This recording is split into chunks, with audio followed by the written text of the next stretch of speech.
Salut à tous et bienvenue sur Football Passionna pour ce débrief du match entre le FC Barcelone et le Betis. Un match qui, à mon sens, est une énorme déception pour le Barça. On attend beaucoup de la part de cette équipe, mais force est de constater qu'ils ont encore une fois failli. Et malheureusement, cette performance n'est qu'une répétition de ce qu'on a déjà vu ces dernières semaines. Un Barça en crise, un Barça qui semble complètement perdu sur le terrain. Commençons par parler de Rafinha. Lui, au moins, a montré un peu de caractère. Dès la première minute, il a sauvé l'équipe d'un but quasi certain, et il a essayé d'apporter un peu de vie en attaque. Rafinha a tenté de jouer vers l'avant, d'accélérer le jeu, mais une fois encore, il a été bien trop isolé. Le problème est là. Le Barça aujourd'hui n'arrive pas à mettre en place une vraie attaque collective. Rafinha a souvent été le seul à se projeter, à faire des appels vers l'avant. Mais à un moment donné, il faut des collaborateurs pour le soutenir. Malheureusement, le reste de l'équipe n'a pas été à la hauteur. Le Barça a vraiment eu du mal à s'organiser offensivement. Et on a vu une équipe beaucoup trop frileuse, trop timide pour prendre des risques. C'est bien de vouloir jouer intelligemment, mais à un moment donné, il faut aussi de l'audace. Ce n'est pas suffisant de courir après le ballon sans proposer de solutions collectives.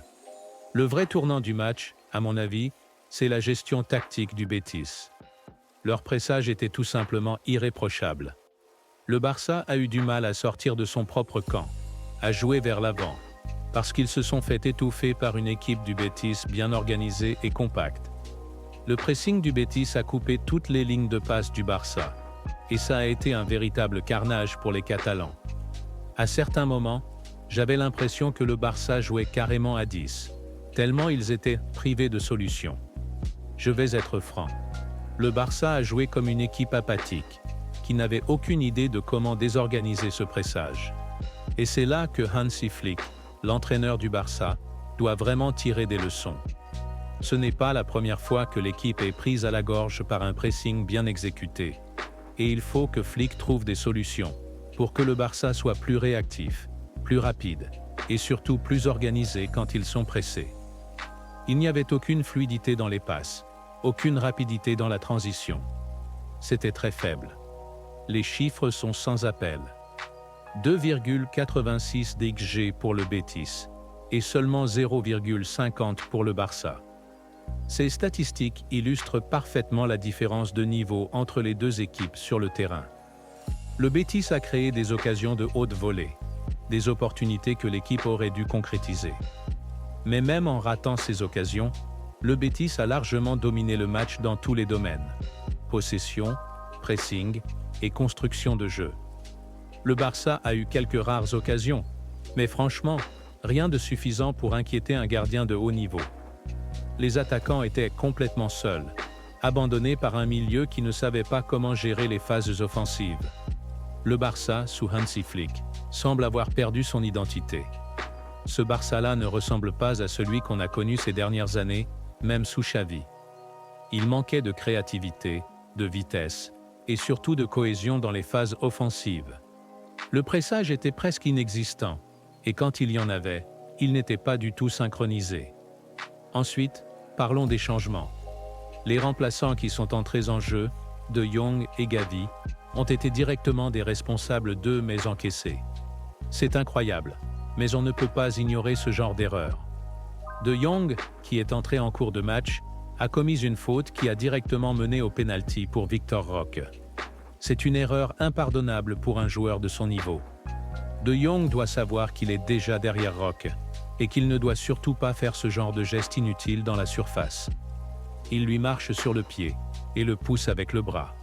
Cela conduit à une pénalité évidente. Ce genre de faute n'a pas sa place à ce niveau-là. Quant à Gavi, son entrée n'a pas été plus fructueuse. Il a fait une relance complètement ratée, perdant le ballon bêtement. Cette erreur a permis au Betis de repartir vers l'avant, d'enchaîner un superbe changement de côté et de marquer leur deuxième but. C'est un cadeau que le Barça offre à son adversaire. 2 erreurs d'inattention qui ont scellé l'issue du match. Ce sont des joueurs censés faire la différence, mais ce sont eux qui ont permis au Betis de se mettre dans une situation confortable. Il faut être honnête, les remplaçants du Barça ne sont pas au niveau. Il y a un fossé entre les titulaires et ceux qui rentrent. Hansi Flick essaie de faire tourner son équipe, mais ces changements ne font pas la différence. Bien au contraire, ils amplifient souvent le problème. Quand les titulaires ne sont pas au top de leur forme, on attend des remplaçants qu'ils fassent la différence. Mais ce n'est pas ce qu'on a vu aujourd'hui. Le Barça a besoin d'un banc plus solide, de joueurs capables de rentrer en jeu et de tenir la baraque, pas de multiplier les erreurs. Je vais quand même prendre un temps pour parler de Lamine Yamal aujourd'hui, sur la première mi-temps. Sur le début de deuxième, j'ai trouvé un Lamine Yamal qui était assez timide. On dirait qu'il lui aussi était un petit peu dans la gestion. Faisait attention. Mais à partir du moment où le Betis a accéléré, Lamine Yamal a montré un niveau qui est juste hors du commun. Encore une fois. Et ça l'a prouvé que justement, quand le Barça veut monter son niveau de jeu, quand tu es dos au mur, quand tu veux jouer vers l'avant, voilà ce qui se passe. Je pense à la percée de Lamine Yamal qui passe entre tout le monde. Elle n'a pas ce qu'il met pour faire un de reste dans la surface. Elle est sublime. Ça casse toute la défense du Betis. Lamine Yamal est un joueur hors du commun. Mais sur cette deuxième mi-temps, à partir du moment où le Betis a égalisé, il a été abandonné par ses coéquipiers. Lamine Yamal était seul à essayer de trouver des solutions.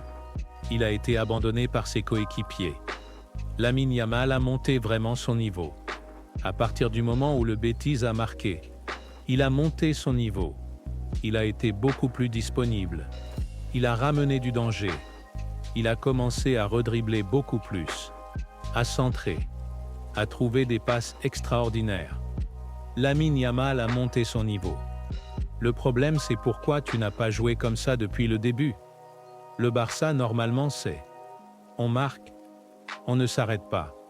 Tu envoyais des 7-0, des 5-0, des 5-1, des 6-1. Et là, on ne retrouve pas ce Barça-là. On ne retrouve pas ce Barça-là.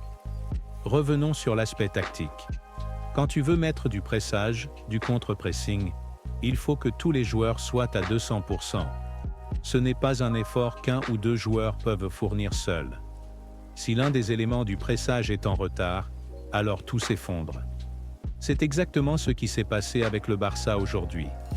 Rafinha, Casado et d'autres ont essayé de presser, mais cela n'a pas été suffisant. Dès qu'un joueur était en retard, le Betis pouvait repartir facilement. Le Barça doit absolument revoir son pressing et la manière dont il l'exécute. Le Barça doit absolument se réveiller, et ça ne peut plus attendre. Une seule victoire sur les 5 derniers matchs en Liga, c'est catastrophique. L'Atlético Madrid revient fort, et le Real Madrid est toujours là. Le Barça perd des points précieux, et s'ils ne corrigent pas leur jeu, ils risquent de se faire distancer rapidement. Les prochains matchs sont décisifs, à commencer par la Ligue des Champions contre Dortmund, et un déplacement crucial contre l'Atlético Madrid. Si Hansi Flick ne trouve pas rapidement des solutions, la saison pourrait bien être déjà compromise. Le Barça doit être plus concentré, plus intense, et plus cohérent dans son jeu.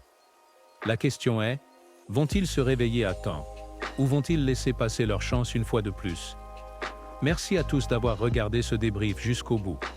Si vous êtes d'accord ou en désaccord avec moi, n'hésitez pas à laisser vos commentaires sous la vidéo. Et pour ceux qui ont regardé jusqu'au bout, mettez Visca Barça en commentaire, et je saurai que vous êtes des vrais passionnés de football. On se retrouve très bientôt pour un nouveau débrief. Et d'ici là, prenez soin de vous. À la prochaine sur Football Passionnat.